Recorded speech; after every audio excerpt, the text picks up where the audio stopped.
Con el objetivo de obtener una nueva visión, el presidente ucraniano Volodymyr Zelensky decidió dar un golpe en la mesa y cambiar al ministro de Defensa del país. Un cambio que llega en un momento crítico en donde Kiev lucha por recuperar el terreno perdido ante las tropas rusas.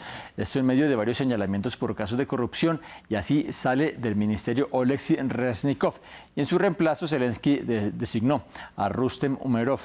Y para analizar y ampliar un poco más el panorama que acarrea esta decisión en el curso de la guerra, saludamos a Zaira Vadillo, analista internacional, historiadora de Rusia y la Unión Soviética, catedrática afiliada al Kennan Institute del Wilson Center en D.C. Bienvenida. Gracias por la invitación. Antes que nada, primero hablemos sobre quién es Rustem Umerov, de dónde proviene y cómo llega a ser la opción de Zelensky para liderar el ministerio clave de defensa.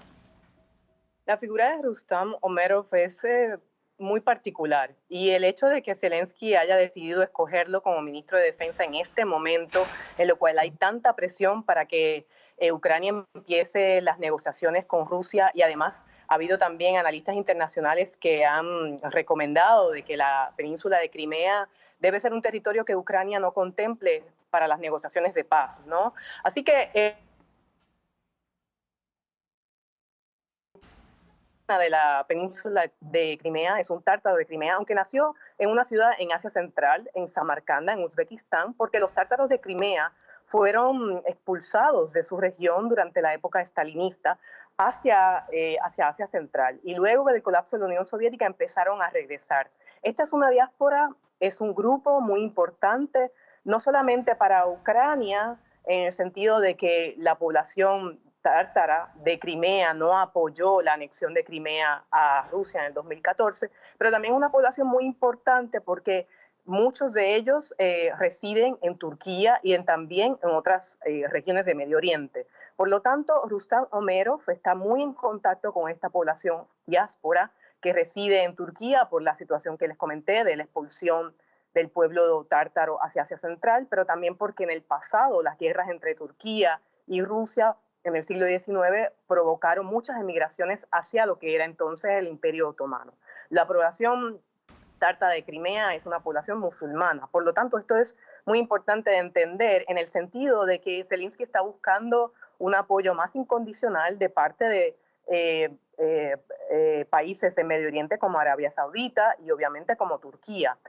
Rustem Umerov es una figura conocida en Ucrania y también conocida entre la población, no la población rusa, pero entre los militares rusos, porque tuvo un papel importante en las negociaciones, en los principios de algunas negociaciones de paz en marzo del 2022, y también ha sido una figura importante desde el 2014 en tratar de negociar intercambios de prisioneros políticos. Es una figura muy importante, es musulmán, es del grupo minoritario de los tártaros de Crimea, y me parece que su elección es una elección muy pragmática de parte de Zelensky, que quiere un poco renovar el Ministerio de Defensa y darle otra proyección internacionalmente, a la vez que es muy importante para él afianzar las relaciones de Ucrania con el mundo islámico, sea Arabia Saudita, Turquía y otros.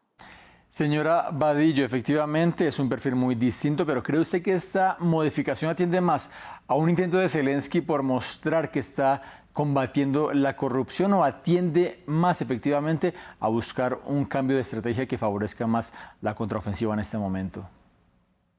Yo creo que ambos puntos son válidos. Lo que pasa es que la figura de Umerov es una figura respetada por muchos años dentro de Ucrania.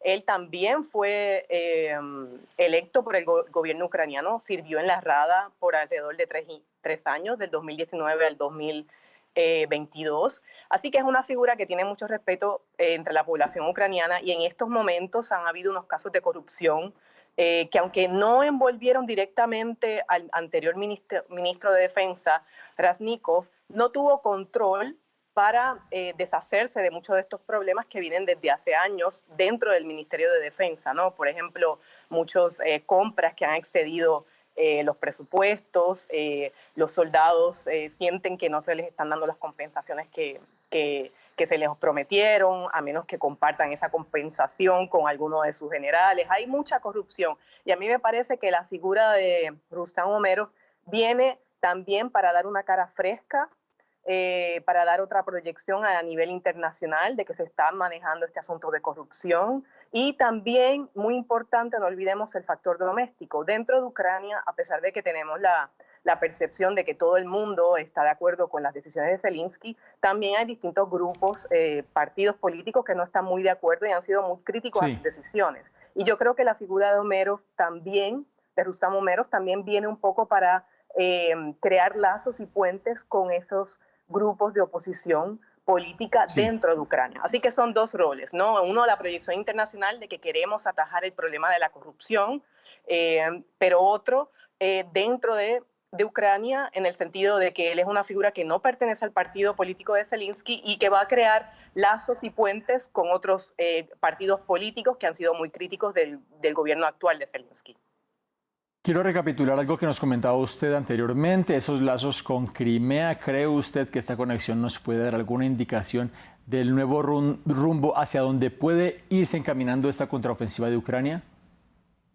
Bueno, en los últimos meses ha habido una presión muy grande de parte de actores, tal vez no relacionados al gobierno de Estados Unidos y de la Unión Europea, pero hay muchos analistas que están exigiéndole a Ucrania que tenga algunas concesiones a la hora de ir a la mesa de negociación. Y una de esas concesiones sería la península de Crimea. A mí me parece que la elección de Rustam Umerov es una forma muy clara y enfática del gobierno de Zelensky de indicar de que no va a haber, no se va a ceder ningún territorio de Ucrania y que todavía contemplan continuar una ofensiva que vaya a recuperar la península, algo que ha sido pues muy crítico de distintas perspectivas, porque esto sería ya un nivel de la guerra bastante más complicado que acarrearía muchas más pérdidas entre la población, tanto de Crimea como entre los soldados de ambos ejércitos. Pero creo que la elección, a pesar de que Rustam Umerov, como ya indiqué, es un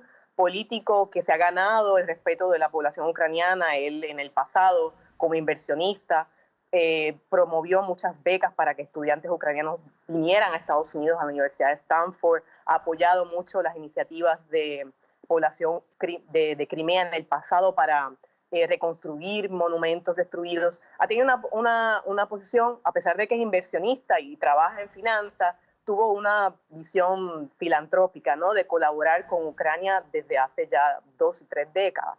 No obstante su elección, yo creo que el ser un musulmán de la península de Crimea, una región que está tan polemizada, ¿no?, en términos a qué va a pasar con ella dentro de una negociación con Vladimir Putin, creo que es un indicador de que Ucrania quiere recuperar todos sus territorios y que no va a ceder el Crimea a Vladimir Putin bajo ninguna circunstancia. Lo que creo que es preocupante, ¿no?, pero creo que también es un indicador. Sí.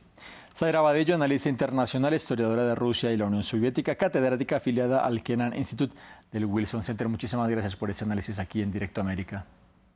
Mucho gusto. Nosotros hacemos una breve pausa. Ya regresamos aquí en la pantalla de France 24.